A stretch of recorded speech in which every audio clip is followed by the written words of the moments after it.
Ditanya atau gimana? Langsung bicara aja. Baik, assalamualaikum warahmatullahi wabarakatuh. Waalaikumsalam warahmatullahi. Rekan-rekan media, hari ini kita baru saja mendaftar sebagai calon wali kota dan wakil wali kota Pariaman. Saya atas nama Profesor Dr. Geni Sumar dan Muhammad Ridwan SIP, kami mendaftar sebagai calon wali kota dan calon wakil wali kota Pariaman untuk tahun 2024 ini, dan insya Allah untuk periode jabatan 2025-2030. Dan kami telah melengkapi berkas dan dinyatakan oleh KPU dan disaksikan oleh Bawaslu Kota Pariaman, berkasnya lengkap. Dan partai pengusungnya terdiri dari adalah partai PKS, kemudian PBB, kemudian Demokrat, dan partai Golkar. Dan juga didukung satu lagi partai, yaitu Partai Hanura. Dan kami sangat berbahagia. Memang proses administrasi ini memang cukup teliti di KPU Kota Pariaman ini, dan kami mengapresiasi kerja berat, kerja keras yang telah dikerjakan oleh KPU D dengan sangat luar biasa. Terima kasih. Silakan. Saya Mia, Pak, dari Padang Express. Jadi Bapak memaparkan pada saat sambutan tentang pilkada bagi anak Kota Pariaman dan memaparkan program-program kesejahteraan warga Kota Pariaman. Kalau bisa dijelaskan secara lengkap Pak, program apa yang akan diberikan Oke. Demokrasi adalah pilihan. Bagaimana rakyat memilih pemimpinnya berdasarkan judgementnya. Tetapi demokrasi yang modern itu adalah memilih pemimpin itu berdasarkan programnya. Nah, program-program yang kita tawarkan adalah program-program lanjutan. Kemudian evaluasi di program lanjutan itu ada program-program tambahan barunya. Saya mencontohkan program pendidikan, kita tetap melanjutkan program belajar gratis SD, SMP, SMA, kemudian bis sekolah gratis tetap kita lanjutkan. Program satu keluarga satu sarjana bagi warga miskin tetap kita lanjutkan. Karena dampak dua program ini adalah mampu mengangkat kualitas pendidikan Kota Pariaman dan mengangkat lama belajar di Kota Pariaman ini yang lebih melebihi kota-kota lainnya di Indonesia, sehingga meningkatkan IPM Kota Pariaman yang semakin meningkat. Kemudian program kedua adalah program kesehatan. Semua warga kota harus memiliki akses yang luas terhadap kesehatan. Walaupun dia miskin, dia tetap bisa berobat dengan kualitas yang baik. Sehingga kita telah mengasuransikan hampir semua warga Kota Pariaman mencapai 100%, sehingga kita bisa mencapai Universal Health Coverage atau UHC yang hampir 100%, 99,6% di akhir masa pemerintahan saya. Nah, dengan demikian, dengan bekal KTP saja, warga Kota Pariaman ini bisa berobat gratis. Kedepannya yang mesti kita tingkatkan adalah kualitasnya, berarti peningkatan kualitas puskesmas, peningkatan kualitas rumah sakit mesti dilakukan. Walaupun sebelumnya, periode sebelumnya secara kuantitatif telah meningkat, tetapi periode ke depan secara kualitatif juga mesti meningkat. Kemudian peningkatan infrastruktur. Periode dulu kami memiliki program membuat jalan lingkar sisi timur Kota Pariaman, tetapi dalam pandemi Covid tersebut kita membuka jalan dengan pola gotong royong menjadi jalan lingkar seluruh Kota Pariaman, dan jalan ini di periode berikut harus semuanya diaspal, baik apakah melalui APBD ataupun melalui APBN. Tetapi selama ini pengaspalan jalan di Kota Pariaman ini banyak melalui APBN, yaitu melalui DAK, melalui Impres, melalui dana bagi hasil sawit dan lain-lainnya. Kemudian juga peningkatan sektor pariwisata mesti selalu kita tingkatkan, dan di sektor pariwisata ini mesti ada inovasi baru untuk membawa ulang kembali orang untuk berkunjung ke Kota Pariaman, yaitu maksudnya tingkat kebosannya harus tinggi, jadi jangan sampai dia cepat bosan.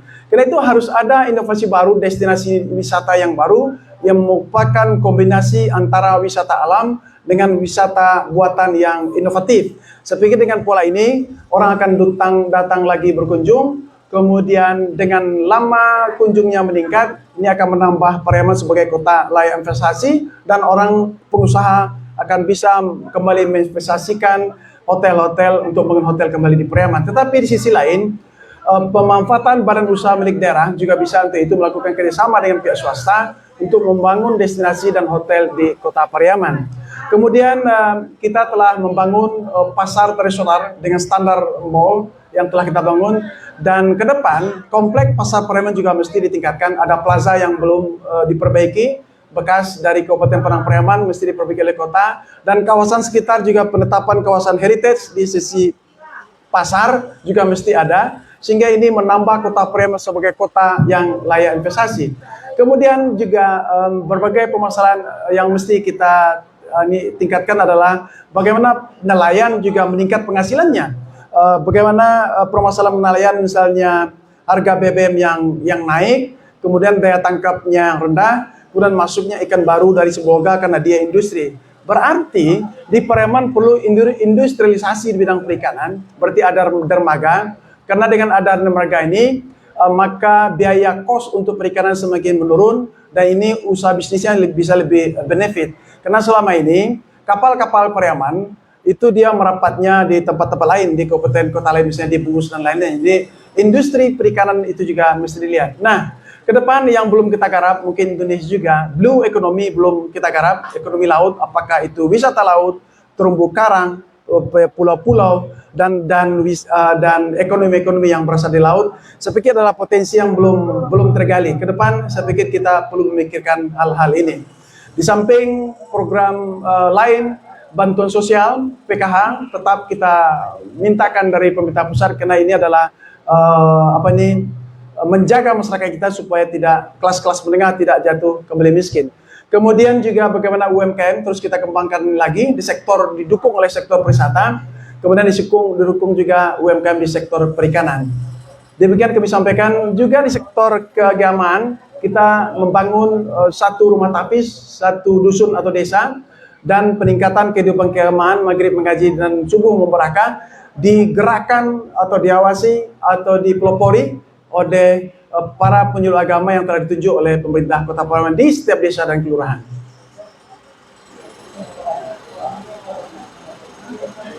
Kemudian masih mau program lagi, kita juga perlu namanya Saga Kerja, satu keluarga satu tenaga kerja.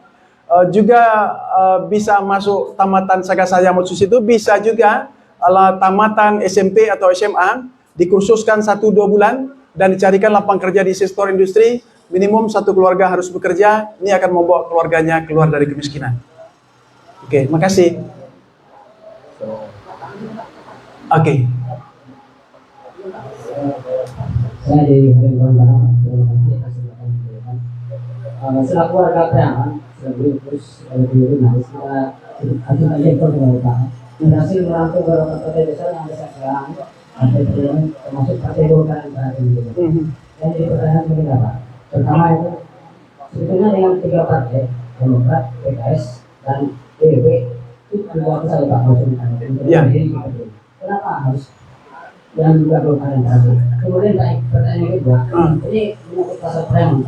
Sampai sekarang pasar Pariaman itu belum terkelola secara maksimal, sehingga berbagi pedagang yang harus itu dan yang mengeluarkan. Jadi bagaimana solusinya? Oke. Terima kasih. Sebetulnya saya dengan 2 partai bisa maju, tetapi dalam politik kawan itu harus cari sebanyak-banyaknya. Ya, perlu semua partai kita ikut, tetapi belum semuanya masuk situ. Nah, dan semua partai itu berdasarkan hasil survei. Misalnya Partai Demokrat, mereka survei, dan siapa hasil survei tertinggi itu yang diambil. Kemudian Partai KS juga survei, kemudian PBB juga melakukan survei, kemudian Partai Golkar juga survei. Nah, yang membayar survei ini adalah masing-masing peserta. Demokrat saya ikut, saya dengan Yota Balat membayar, PKS juga. Kemudian yang Partai Golkar, surveinya saya nggak ikut bayar. Saya biarkan ketua DPD Golkarnya untuk maju untuk sebagai calon peserta dari Golkar. Dan ternyata hasil survei yang berbeda, dan sehingga DPP Partai Golkar minta memanggil saya, karena memang waktu Pilgub saya diusung oleh Partai Golkar juga. Berarti komunikasi saya dengan Partai Golkar selama sejak itu tidak pernah terputus. Dan diputuskan bahwa saya diusung oleh Partai Golkar. Nah, kami sebagai masyarakat, sebagai peserta tidak boleh menolak partai. Apalagi Partai Golkar ini adalah partai yang besar, dan saya pikir ini akan sangat berpengaruh bagi masyarakat Kota Pariaman. Apalagi kemarin Golkar juga adalah pimpinan di DPRD. Jadi saya dengan senang hati dan sangat menerima ketika kami juga diusung oleh Partai Golkar. Pasar. Ada lagi? Yang kedua, pasar. Konsepnya pasar itu penting ramai dulu. Makanya ada 2 periode kepemimpinan kepala daerah. Periode pertama ramai dulu, periode 2 baru kita tertibkan. Kalau di awal langsung kita tertibkan, nggak ada orang masuk. Tadi pagi saya duduk di Pasar Priaman habis subuh, saya ternyata yang ngopi di samping saya itu adalah orang dari Kerinci. Setiap 4 hari dia membawa jeruk ke Kota Priaman, berapa sekali bawa itu nilainya sekitar 30 juta.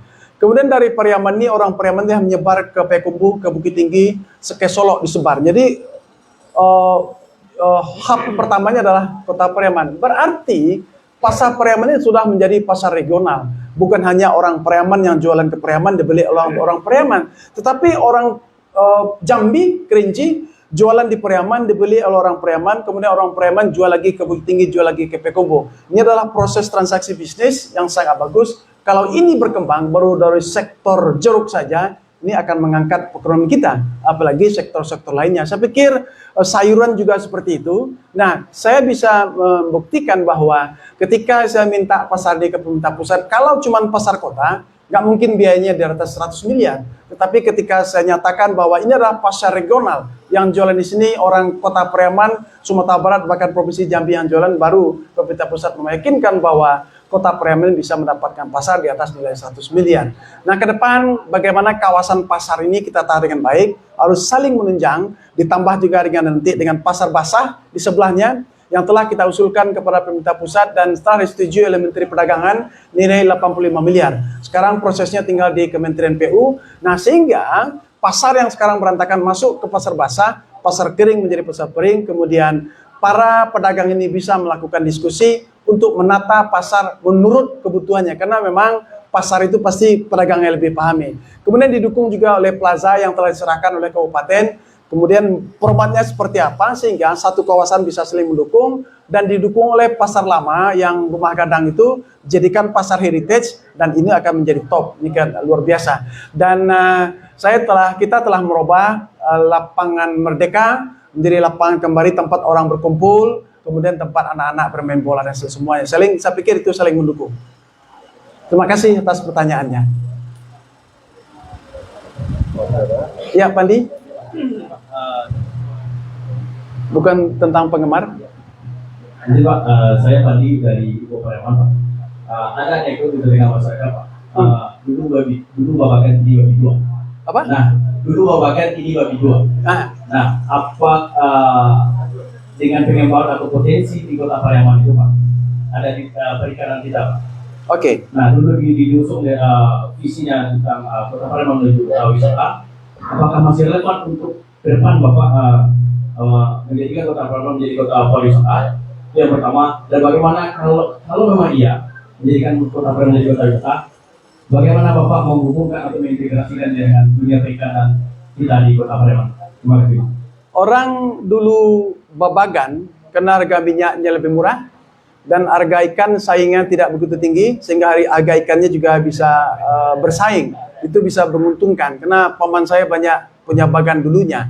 Kalau sekarang orang berbagan, sekali naik minyaknya harga yang tinggi, hasilnya juga belum tentu mahal harganya. Kemudian ikan masuk juga dari tempat lain, dari Semboga, yang mana cold storage-nya ditaruh di Bukit Tinggi.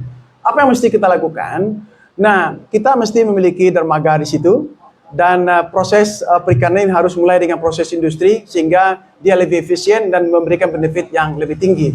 Kalau itu dilakukan, barulah bisa kita lakukan itu.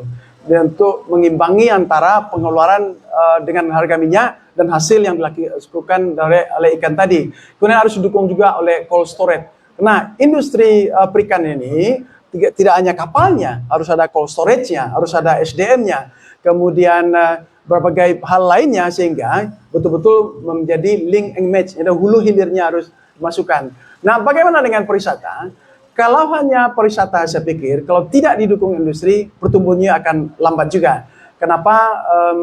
Untuk menyaingi pariwisata seperti di Bali, kita tidak akan mampu, karena wisata kita masih taraf wisata keluarga. Nah, tetapi wisata ini mampu membangkitkan UMKM.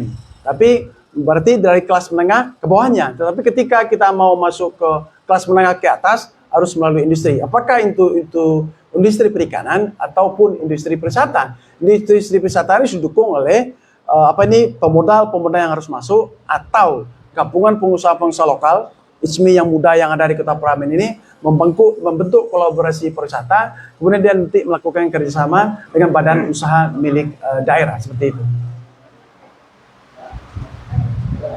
Ya, silakan. Assalamualaikum warahmatullahi wabarakatuh. Waalaikumsalam. Terima kasih Pak Wali. Ini saya dari Padusunan Boyolali. Saya sebenarnya di sini tidak berbicara terkait beberapa yang masih terbengkalai di Kota Preman. Pertama kapal, yang kedua adalah terapung, yang ketiga adalah aset para preman yang sedang ada di Kota Preman sampai orang ini belum disentuh oleh Pemkot Preman. Nah, ketika Bapak nanti terpilih, butuh berapa tahun untuk menyelesaikan hal ini? Terima kasih. Assalamualaikum warahmatullahi wabarakatuh. Ya, yang pertama pemerintahan itu berkelanjutan, itu yang pasti. Itu Masjid Terapung diletakkan batu pertamanya adalah tanggal 4 Juli. Ketika itu saya menang pilkada tanggal 27 Juni. Diletakkan batu pertama oleh Pak Muklis dengan biaya yang dihitung sekitar 150 miliar.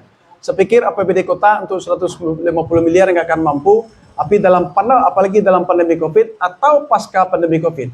Dan bantuan pemerintah pusat untuk Masjid Terapung saya pikir nggak ada juga. Berarti dalam menyusun perencanaan harus disesuaikan antara kemampuan dan visibility, kemungkinan dari mana sumber pembiayaannya. Kalau 10 miliar setahun pun, itu saya pikir masjid itu berat juga kita lakukan. Nah, karena itu kita harus kembali apapun itu, yang itu harus dilanjutkan juga. Kenapa nggak boleh ada investasi publik yang terbengkalai, dia harus dilanjutkan. Nah, di tahun kemarin itu 2020, 2021 kita harus dihantam pandemi Covid. Jadi tanyakan ke Pak Muklis itu. Dengan pandemi Covid itu pasti pembiayaan daerah sudah tidak akan terus dilakukan. Tetapi di periode ke depan tetap kita masukkan dalam program lanjutan. Yang kedua, aset-aset kabupaten sesuai dengan Undang-Undang nomor 12 tahun 2002 bahwa semua aset kabupaten dan provinsi yang berada dalam wilayah kota dalam waktu 2 tahun harus masuk menjadi aset pemerintah kota. Berarti itu adalah aset pemerintah kota yang sekarang dipakai oleh kabupaten. Dan semasa pemerintah saya, beberapa aset dengan bantuan KPK dan Kejaksaan Negeri kita lakukan negosiasi sehingga setelah diserahkan namanya Lapangan Merdeka, kemudian Gor Rawang, kemudian beberapa aset rumah dinas lainnya. Nah, ke depan itu akan terus dilakukan juga supaya aset yang ada yang terbengkalai itu bisa kita gunakan untuk kepentingan pelayanan publik di Kota Pariaman. Biarkan kabupaten konsen untuk mengurus di mana titik ibu kota kabupatennya. Biarkan Pariaman konsen untuk mengurus aset-aset yang ada di kotanya. Demikian. Kapal, tadi saya jelaskan dalam deklarasi bahwa Pariaman ini backgroundnya adalah kita merupakan pangkalan besar ALRI tahun 46, 47, 48. Besar daripada Padang, setara dengan Surabaya. Jadi ibu kota negara kita pemerintah darurat itu di Bukit Tinggi, tapi ibu kota pusat angkatan lautnya adalah di Kota Pariaman. Semasa pemerintahan Pak Muklis dan saya, kita telah membangun monumen angkatan laut. Monumen angkatan laut itu, saya diskusi dengan Pak Ade Supandi ketika itu, harus lengkapi juga dengan kapal perang. Nah, kita minta kapal perang dalam 3 tahun, ya 3 tahun. Tahun keempat baru sampai ke Kota Pariaman. Tahun pertama kapal perangnya di Belawan, kemudian nggak jadi berangkat, alasan teknis. Kemudian tahun keduanya di Surabaya, Teluk Rate, tidak jadi berangkat karena alasan teknis. Kemudian tahun ketiganya Teluk Bone, sehingga tahun ketiga itu Kementerian Pertahanan tulis surat ke saya, apakah Wali Kota Pariaman masih membutuhkan kapal perang untuk melengkapi sejarah keangkatan lautannya? Saya jawab, kami tetap lanjutkan. Nah, ketika mau habis jabatan saya, dalam sebulan sisa, kapal perangnya nyampe, jadi belum sempat diurus. Dan kapal perang ini ditempatkan di tempat yang sekarang, kemudian batu kiri kanannya tambah 100 meter, kemudian disambungkan, kemudian diisi air, kapalnya naik, kemudian diganjal lagi batu, kemudian kasih pelataran. Jadi kapalnya bukan dalam air, tapi di atas. Kenapa? Kalau dalam air perawatannya akan susah juga. Sehingga fungsi pertama kapal perang ini menjadi museum, kemudian anak-anak kita bisa membaca bahwa kapal perang ini bekas kapal perang Amerika Serikat. Jadi bekas kapal perang US Navy, pernah ikut perang Korea dan perang Vietnam. Kemudian ketika menjadi kapal perang Indonesia pernah ikut perang Timur dan bahkan beberapa tentara Indonesia yang ada di Pariaman ini pernah ikut kapal perang tersebut. Dan saya juga pernah ikut Lasitarda, latihan integrasi taruna dewasa ke Lampung dengan kapal perang itu juga. Berarti banyak catatan yang ada sehingga kita bisa buat relief di sepanjang lapangan itu sejarah perjuangan Indonesia dan juga dengan sejarahnya di Amerika juga bisa kita buat. Dan ini bisa menjadi pintu masuk kita dengan Presiden. Kenapa? Yang memberikan ke kami itu, ke kita dulu adalah Menteri Pertahanan yang sekarang menang menjadi Presiden. Kemudian juga bisa pintu masuk kita ke Kedutaan Besar Amerika, karena itu adalah bekas kapal perang Amerika yang ada bendera Amerikanya, US Rondinelli. Lihat aja di Google. Itu bukan kapal biasa, panjangnya 100 meter, banyak kamar juga di situ, dan itu ada 3 atau 4 lantai ada di situ. Dan kita bisa memfungsikan, yang pertama harus sebagai museum, satu fungsi. Bisa juga fungsi hotel, kemudian juga fungsi restoran, dan juga fungsi pelatihan. Kita mencontohkan, coba tanya di Politeknik Pelayaran yang di Tiram itu, mereka membuat kapal dari batu, tiruan kapal. Nilainya sekitar 20 miliar. Dari batu dia buat, bukan kapal betulan. Ini kapal betulan yang kita bawa. Ya, ketika kita berpikir lebih cerdas, saya pikir tali baru itu bisa kita sampai ke pohon kelapa itu. Jadi kadangkala tali kita nggak nyampai, dibilangnya kelapa yang tinggi. Nah, kemudian untuk pelatihan perkapalan bisa juga kita lakukan. Jadi badan usaha milik daerah, dia bisa bergerak di bidang pariwisata. Ini bekerjasama dengan investor untuk mengelola kawasan wisata ini.